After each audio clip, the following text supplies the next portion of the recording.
Asok mutasan na iwan so kasampal sasen alana anson kamatuk charawi sasen alana kol na pasilibu uni sa kisu ireyu tagariyaw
Komasyonip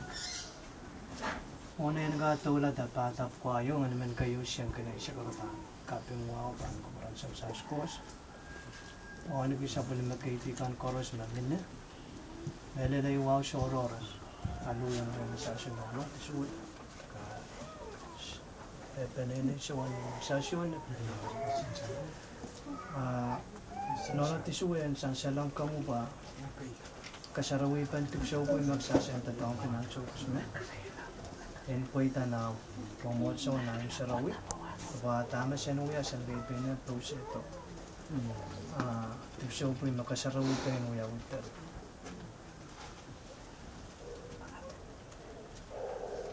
ale ochong ale waran Christ met mawala pagkaw en nuya met so katkachamanki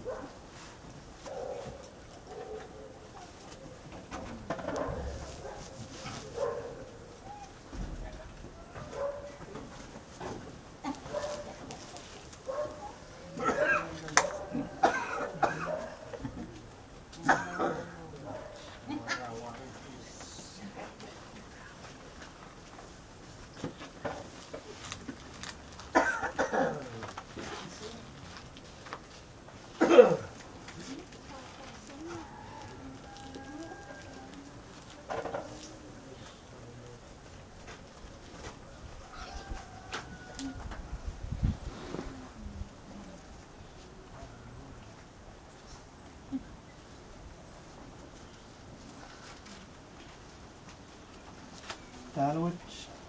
isa po naman ko chinokap, mawiyaw kita rin dyan, Christ. Tahan pa pa ng tahan na siya, kung tahan ka dyan dyan mo.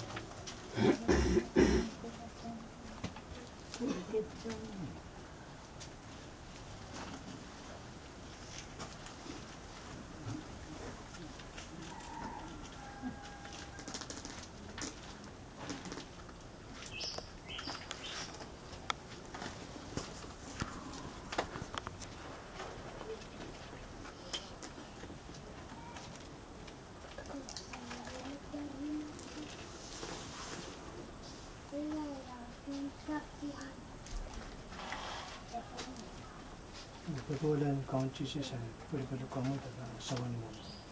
Kailangan kurang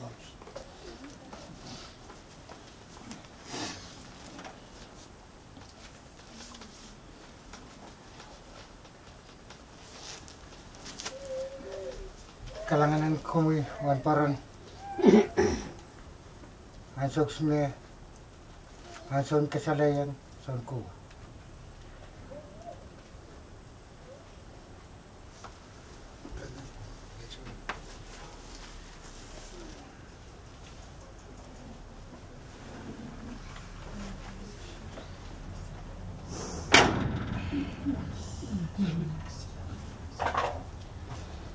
Kailangan kau sonku. Muna gatula seleta organisasi kau dengan pas beriswa sirano asak biay saka musik biay kepengakuan kau semakin korupsi. Ela satu program asa senior pastor orang cikan sampai tangkan korupsi yang pasti yang saji kau dengan pas saji outman saji kau dengan pas fano mulai sosial cuma me bisman me cuma kelang kemasian dengan itu masih yang somau masih keterap pasal yang kita kesan padu sana ugi benar me tak hal dilak kelang kemasian